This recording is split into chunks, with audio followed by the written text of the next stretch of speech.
On paper, the Retroid Pocket 5 shapes up to be one of the best gaming purchases you can make today. $220, PlayStation Vita-like form factor, AMOLED screen, Android-based emulation, fully dockable, and lets you enjoyably play everything up until 6th generation home consoles like the PS2. It sounds too good to be true. What's the catch?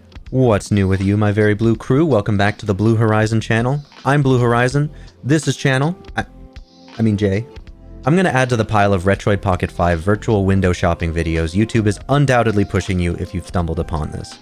But I want to make it quick because there are so many excellent, long technical breakdowns out there on the specs and logistics of this thing that I just want to run you guys through my personal experience using, breaking, and even performing open heart surgery on this device over the last few months.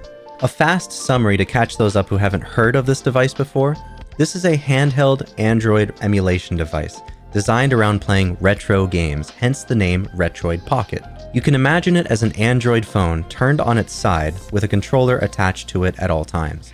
It allows you to treat it like a phone, having the freedom to install whatever apps or emulators you want from the Play Store or elsewhere. This is their 5th iteration, hence the 5, and with this 5th generation, a couple key features were added over its predecessors.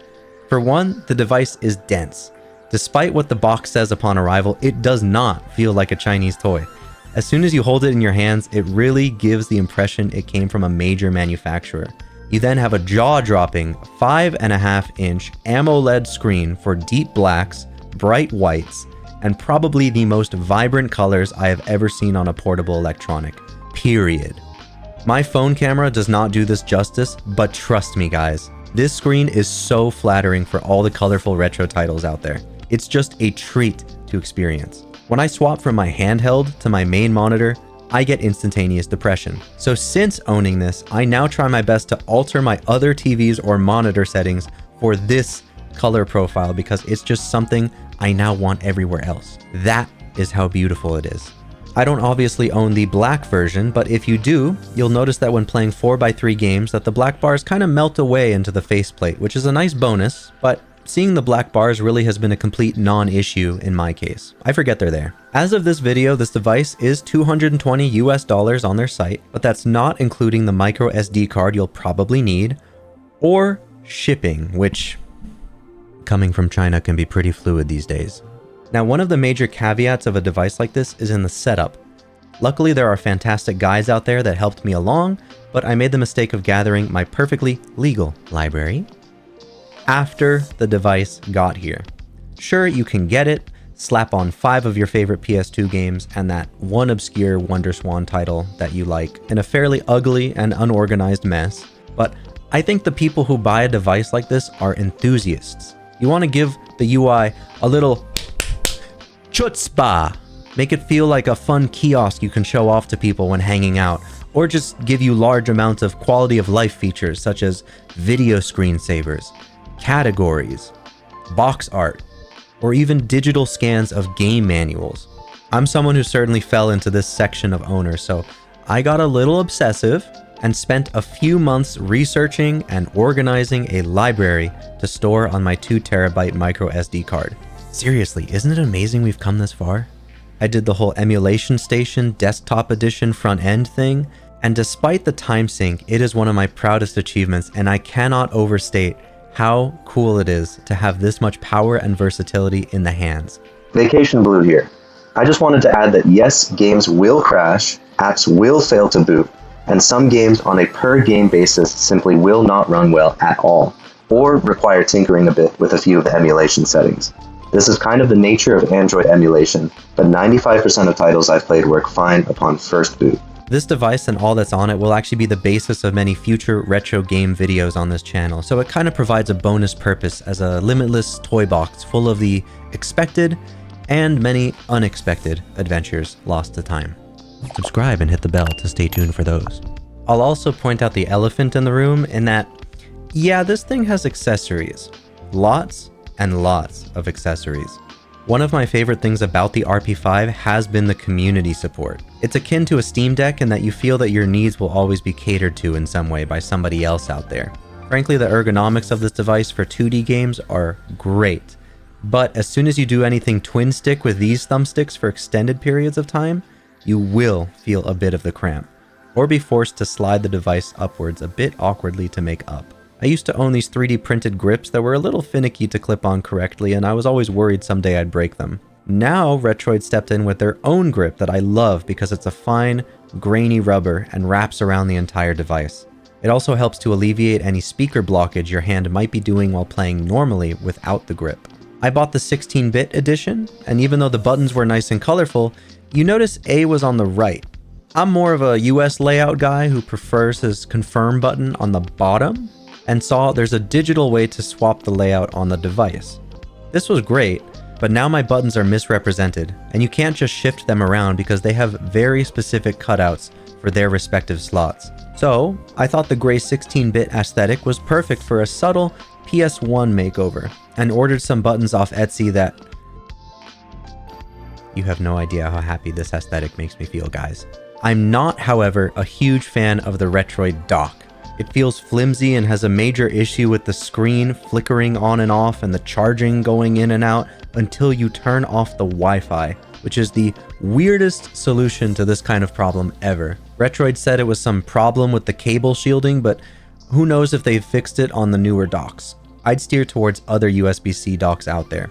This next issue is a little more minor, a little niche, but as somebody who historically console games a bit at his desk with a pair of headphones, they decided to put the headphone jack at the bottom of the device.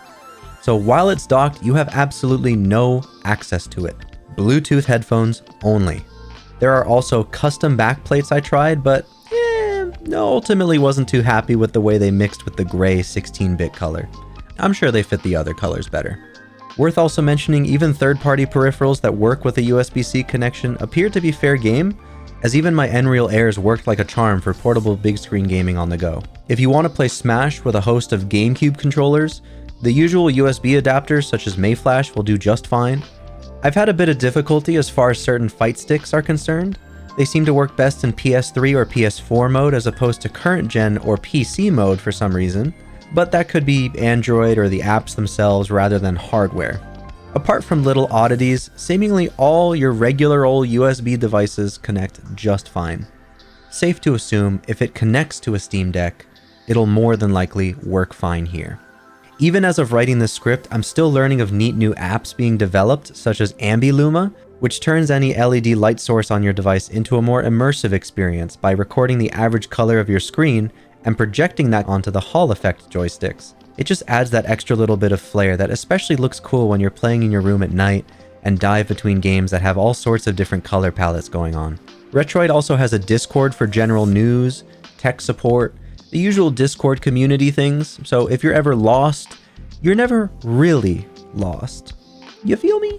They've come in clutch for incidental accidents such as my cracked screen from a recent flight where, stupidly, I didn't package it properly.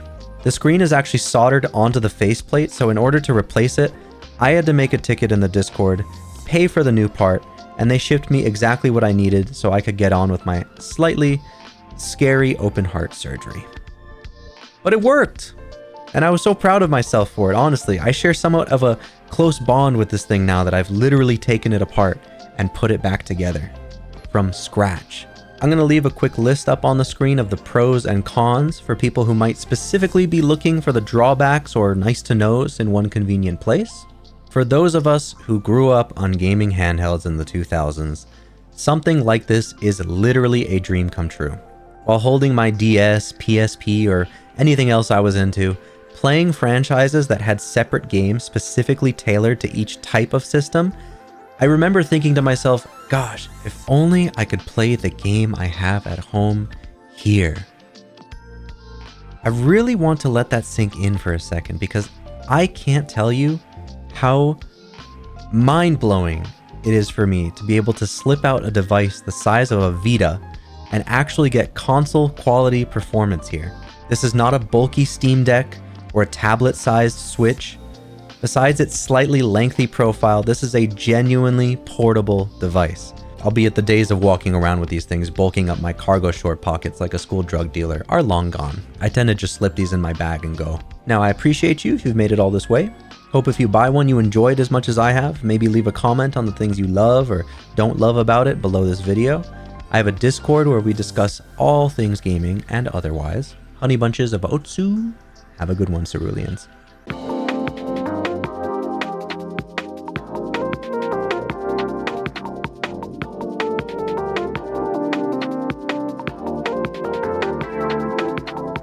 Subscribe and hit the bell to stay tuned for those. My eye!